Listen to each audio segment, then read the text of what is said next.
Bismillah. Baik, Watufillah. Yang pertama bagaimana kita ke judulnya dulu, kunci sukses di bulan Ramadan tentunya. Nah, orang yang cerdas itu bukanlah orang yang punya gelar pendidikan yang tinggi ya, bukan ya. S1, S2, S3 atau S-tong-tong, S berapa lagi itu ya, enggak itu ya. Atau pengetahuan yang luas gitu ya, atau hafalan yang banyak tuh, hafalannya banyak atau hafalan Al-Qur'annya gitu ya. Mungkin yang bisa lebih hafal dari saya gitu ya. Hafalannya lebih banyak tuh ya, nah itu. Tapi bukan itu tolak ukur kecerdasan ya. Cerdas itu adalah mereka yang selalu ingat akhirat dan banyak beramal soleh. Ketika Rasulullah ditanya perihal orang yang mukmin cerdas, paling cerdas itu apa? Beliau bersabda, "Aktsaruhum dzikron dalam mauti wa ahsanuhum isti'dadan lima ba'dahu." Orang yang paling banyak mengingat kematian dan yang paling baik persiapannya untuk setelahnya. Hadis riwayat Ibnu Majah. Mereka itu apa? Orang-orang yang memahami hakikat kehidupan, tidak terlena gitu ya dengan fata morgana yang dunia itu yang fana ya, dengan keindahan dunia yang sesaat itu ya. Mereka itu hanya mengajak kesenangan hidup yang abadi, yaitu surga Allah. Karena itulah puncak kesuksesan yang sungguhnya. Allah Ta'ala firman, "Faman zuhziha 'anil nar wa udkhilal jannata faqad faz. Wamal hayatud dunya illa mata'ul ghurur." Maka barang siapa yang dijauhkan dari neraka dan dimasukkan ke dalam surga, sungguh dia telah beruntung, dan tidaklah kehidupan dunia itu melainkan kesenangan yang menipu. Surah Al-Imran ayat 185. Tapi bagaimana pertanyaannya? Ya,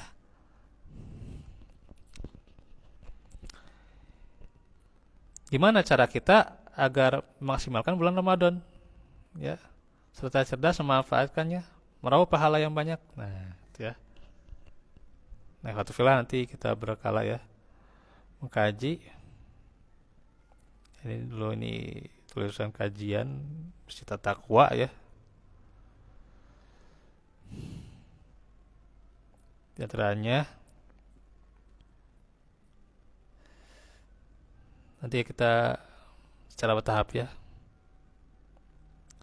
Semoga Allah berkahinya. Nah, yang pertama tentunya untuk sukses kita harus bertobat kepada Allah ya, beristighfar. Karena kita adalah hamba yang berlumuran dengan dosa, dan hal itu perlu kita akui. Kita perlu senantiasa beristighfar. Kita tidak usah sombong ya. Tak perlu sombong dan gengsi ya. Nggak usah gitu ya. Buat apa ya gengsi itu ya? Karenanya Nabi bersabda, "Kullu ni adama khata'un, khairul khata'ina at-tawwabun." Setiap anak Adam adalah banyak salah, dan sebaik-baik pendosa adalah yang bertobat. Di hadis qudsi ini, yang tadi itu riwayat Tirmizi ya. Nah, sekarang hadis qudsinya Allah firman, "Ya ibadi, innakum tukhti'una bil-laili wan nahar wa ana aghfirud dzunuba jami'a." Wahai hambaku, kalian berbuat salah di pagi dan malam hari ya. Tetapi aku mengampuni dosa-dosa kalian. Itu riwayat Muslim. Maka bertobat atas segala dosa adalah hal yang penting, wajib dilakukan dalam menyambut Ramadan.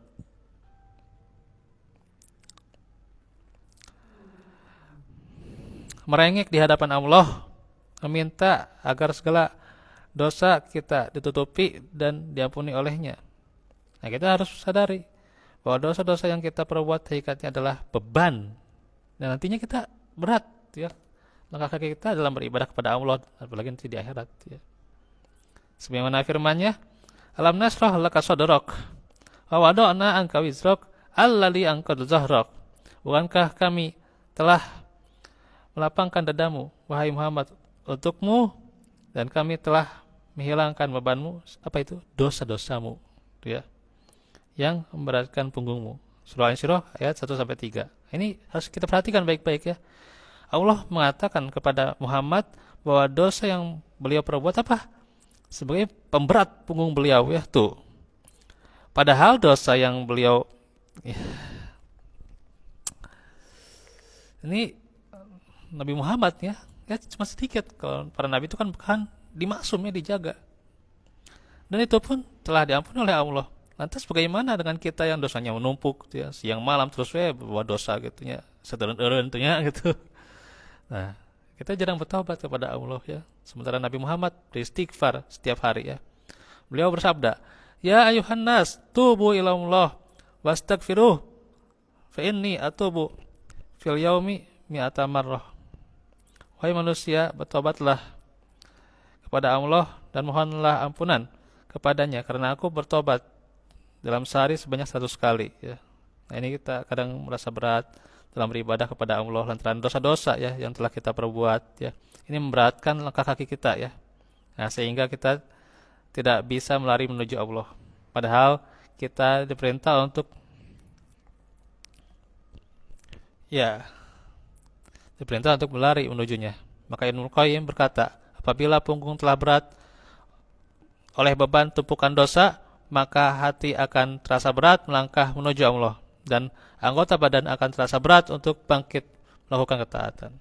Nah, maka kita harus bertobat ya dan perbanyak istighfar kepada Allah sebelum memasuki bulan Ramadan. Tentunya itu adalah diantaranya yang harus kita lakukan agar kita memasuki Ramadan ya ringan tuh ya, tanpa beban dosa-dosa tuh ya. Diberi kemudahan dan juga semangat dalam beribadah ya. Kata Syekh Khalid bin Abdullah Al-Muslih ya, sebaik-baik kita untuk menyambut bulan Ramadan adalah diantaranya berbanyak taubat dan istighfar serta semangat yang membara untuk melakukan ketaatan ya. Demikian itu saja dahulu yang bisa disampaikan. Insyaallah nanti kita akan lanjutkan di kesempatan berikutnya. Wallaahu minkum wa fiikum. Rabbana atina fid dunya hasanah fil akhirati hasanah benar wa hab lana min ladunka rahmatan sadawat wa afa gina. Subhanakallahumma bihamdik anta astaghfiruka wa atubu ilaik. Assalamualaikum warahmatullahi wabarakatuh.